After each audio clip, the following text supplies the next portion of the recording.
오늘 아마 다들 한 번씩 받으셨을 것 같은데요. 특허 분쟁된 어렵지 않아요의 제2편 가이드를 이제 제가 작성했습니다. 그래서 그 가이드의 내용을 요약한 게 이제 오늘 제가 말씀드린 내용인데요.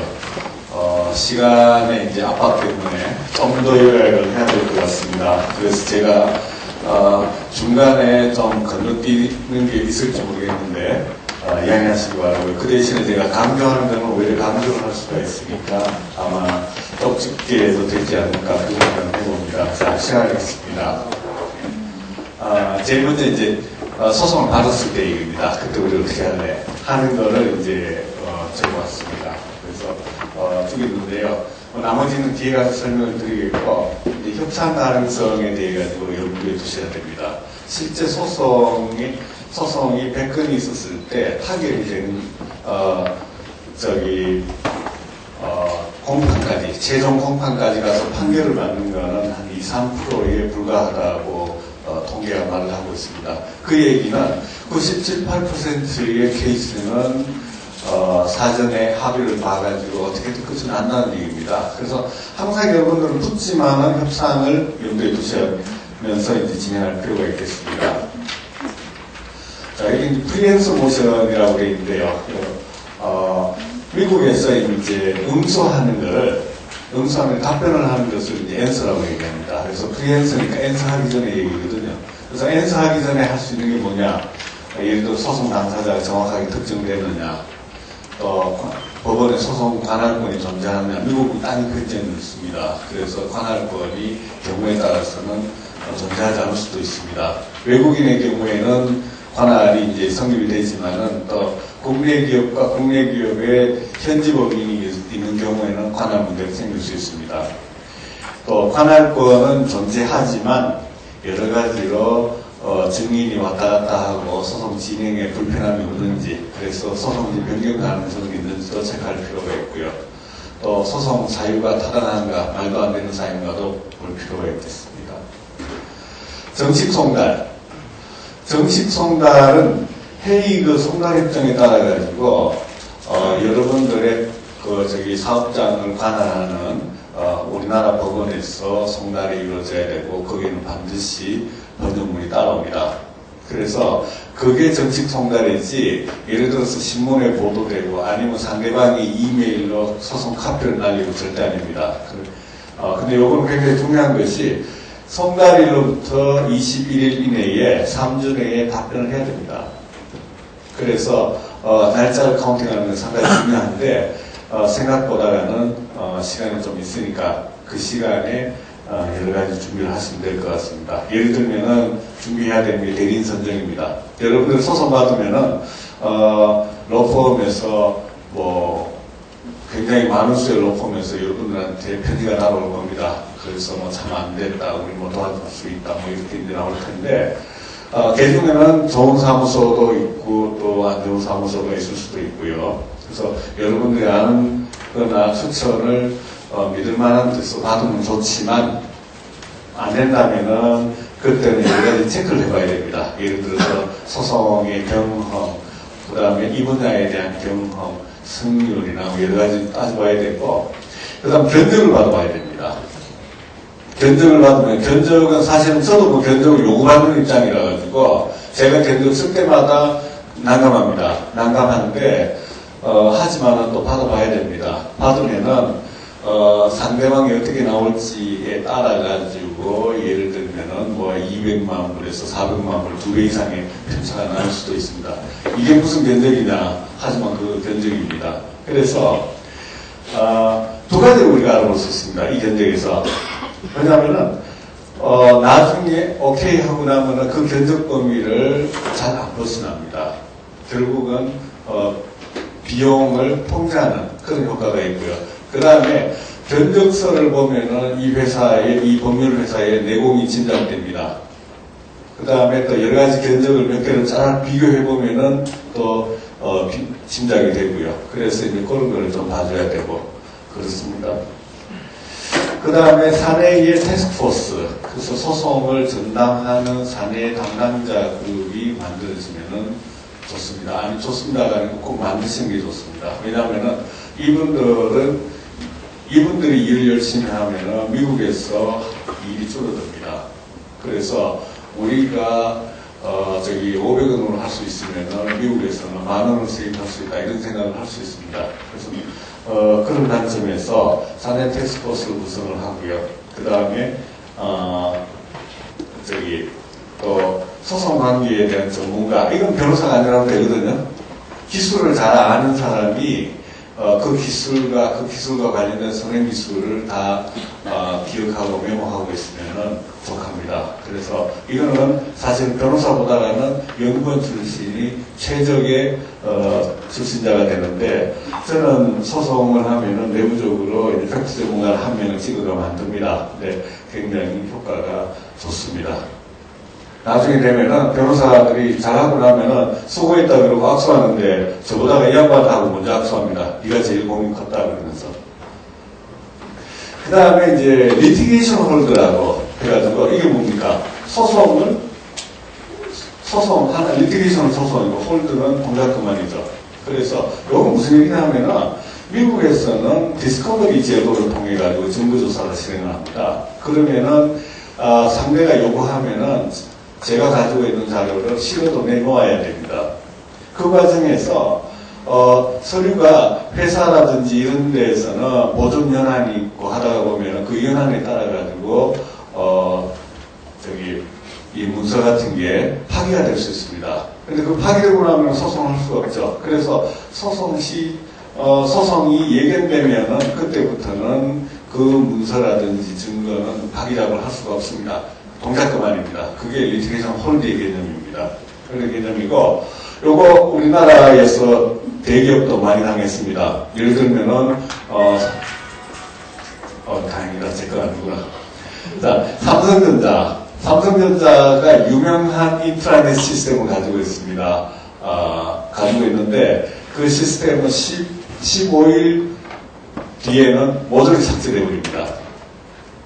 그래서 나중에 소송을 하는데 상대방에서는 이메일을 수천 건을 내는데, 그 다음에 우리 쪽 S 쪽에서는 낸 게 기백 건도 안 되고, 심지어 비슷한 포지션에 있는 상대방 담당자가 이메일을 800건 이상 냈는데 여기서 다른 2건 내고, 왜? 15일 뒤에 다 파기가 됐다는 거죠. 그래서 그 부분에 대해 가지고 미국 법원에서 리티게이션 홀드를 게을리했다고 해가지고 사실은 삼성전자에게 페널티를 때린 케이스가 있습니다. 근데 이거는 비록 그 회사뿐만 아니고 우리나라 기업들이 공통적으로 범하기 쉬운 겁니다. 그래서 반드시 보존 명령을 하고 자료를 받고 그 다음에는 또 보존이 제대로 되고 있는지 수시로 확인하고 교육하고 계속해야 됩니다.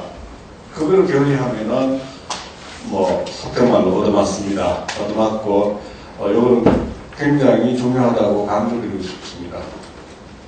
요거는 제가 아까 설명을 드렸고요. 그 다음에 우리가 역소송할 수 있으면 더 말할 게 없죠, 그죠? 사실은 가장 큰 대응수단이 되겠습니다. 그러려면 우리가 특허가 있어야 되겠죠. 그래서 그 다음에 역소송한다면 이제 전략적 고려사항은 법원으로 갈까, ITC로 갈까, 둘 다 갈까. 법원이라면은 지금 법원에서 할까, 아니면은 다른 쪽에서 한번 해볼까. 그거는 이제 고려할 수 있겠습니다.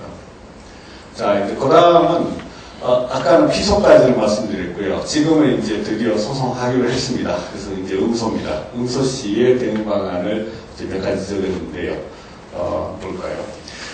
무효증거조사. 아까 한 대표님도 이제 말씀하셨습니다만은, 이거는 일단은 우리가 찾을 때 제일 먼저 찾는 게 제소특허와 동일, 유사, 신규성이나 진보성을 부정할 수 있는 자료를 찾지만, 그와 더불어 더 못지않게 중요한 거는 우리 제품, 피소된 제품과 동일하거나 유사한 제품을 찾으면 그 자체로서 디펜스가 될 수 있습니다. 다른 논리는 그렇게 됩니다. 우리나라에서는 그게 이제 자유기술의 실시 이제 그렇게 되겠지만, 미국에서는 그것보다는 만일 당신의 특허를 확대 해석해가지고 내 제품에 대해 가지고 침해를 주장한다면은 내 제품과 똑같은 기술이 이미 있었기 때문에 그로 인해 무효가 되어야 된다는 논리가 이제 진행될 수 있습니다. 그리고 또 하나는 피소국가 특허뿐만 아니고 이 특허가 등록되어 있는 다른 뭐 유럽, 미국, 뭐 일본, 중국, 한국 거기에서의 심사 포대를 동시에 입수하셔야 됩니다. 반드시 입수하고 나면은 아마 여러분 놀랄 겁니다.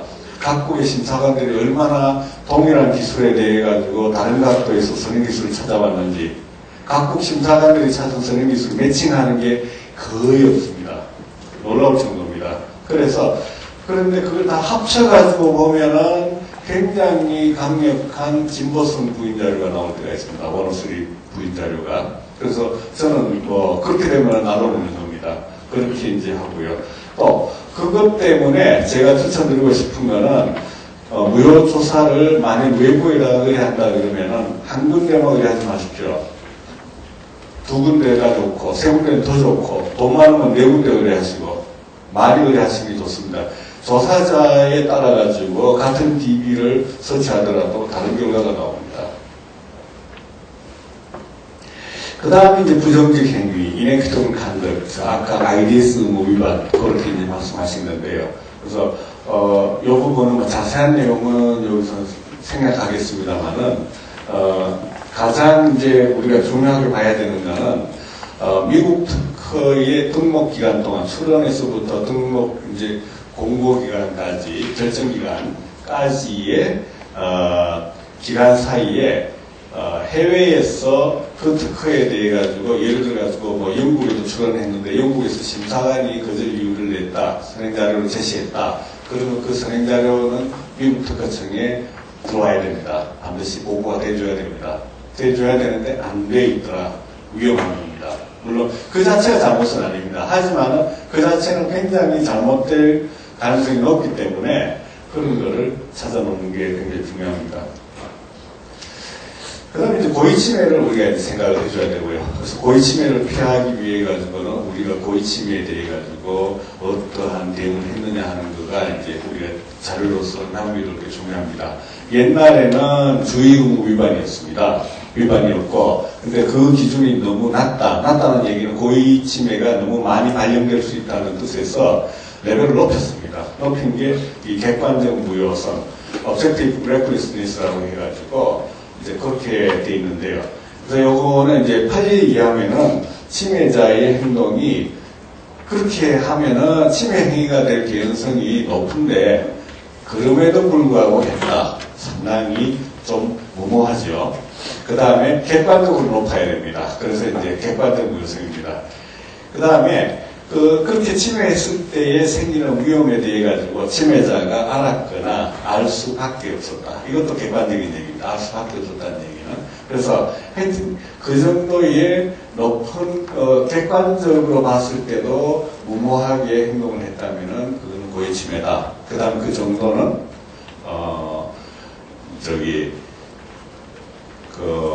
손해배상을 포함해가지고 3배까지, 그러면 이제 2배도 될 수 있고, 2.5배도 될 수 있고, 맥시멈 3배까지 이제, 증액된, 손해배상을 받을 수가 있습니다. 그래서 그 부분에 대해 가지고, 해줘야 되고요. 옛날에는, 대리인의 의견, 변호사의 감정 의견을 확보해 두는 게 가장 중요했습니다. 그 다음 법원에서 제일 먼저 묻는 질문이 그걸 확보했느냐, 의견을 받았느냐 했는데, 지금 이 기준에서는 그건 아닙니다. 안 받아도 됩니다. 안 받아도 되는데, 여러분들이, 침해에 대해 가지고 얼마나 내가 심각하게, 진지하게 고민해 가지고 대응했다는 것을 레코드로 남겨놔야 할 필요가 있습니다. 아니면은 뭐, 쉽게는 또 변호사의 의견을 하나 확보해 두면은, 가장 쉬운 방법일 수도 있습니다. 디스커버리. 저희도 이제 증거자료를 실치만은 꺼내줘야 된다고 이제 말씀드렸습니다. 그랬을 때, 나갈 때 무슨 자료가 나가는지를 여러분들이 모니터 하셔야 됩니다.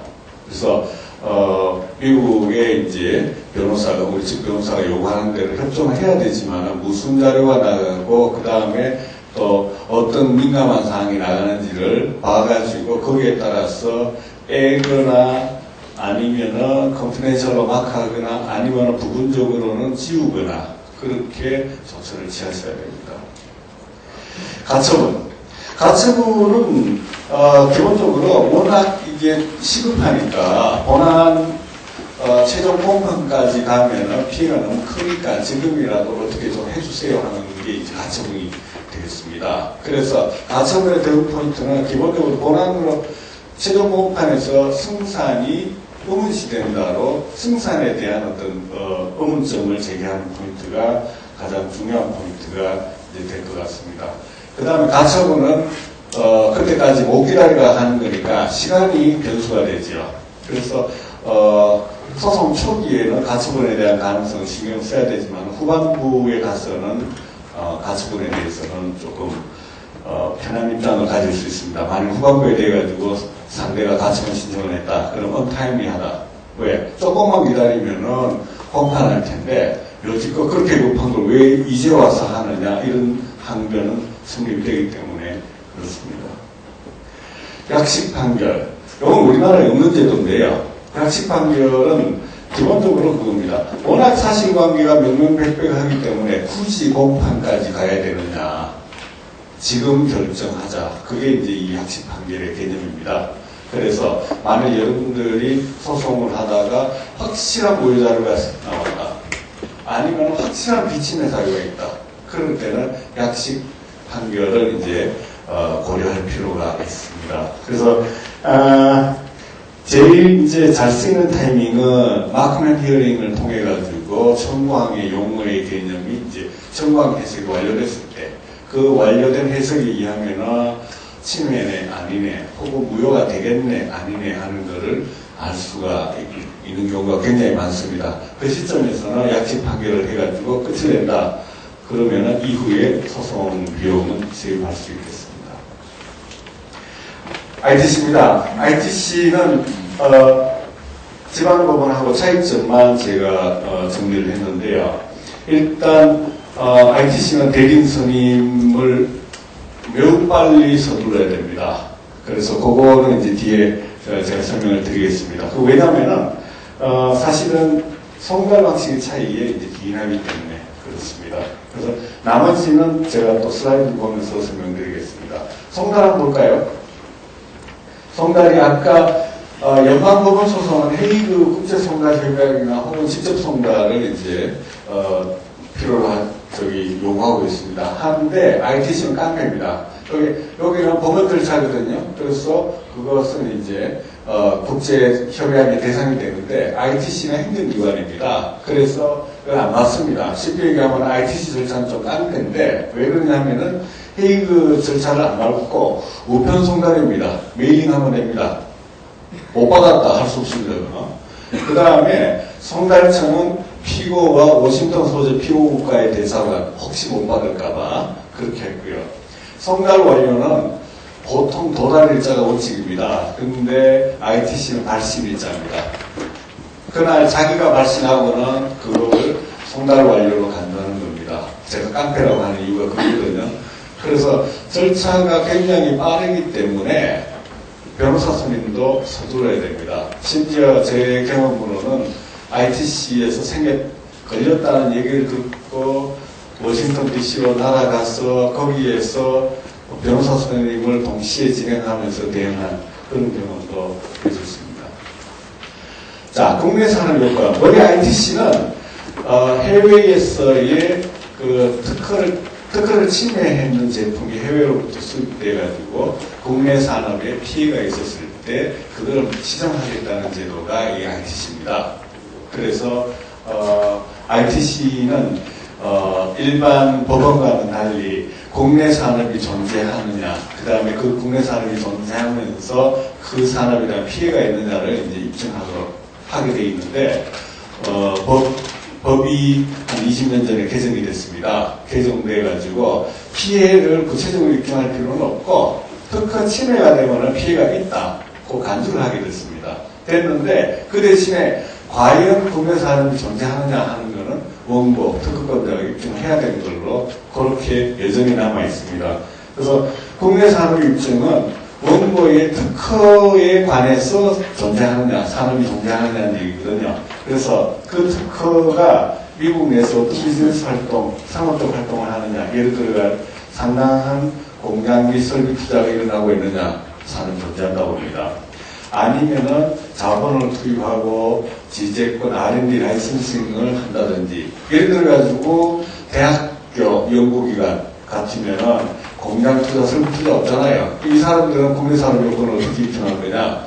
제가 라이선싱을 엄청 많이 했습니다. 이런 회사, 이런 회사, 이런 회사. 그러면은, 그러네. 국내 산업 있네. 그렇게 될 수가 있습니다. 단지 미국에 현지에 없어 있다. 요건 좀 약합니다.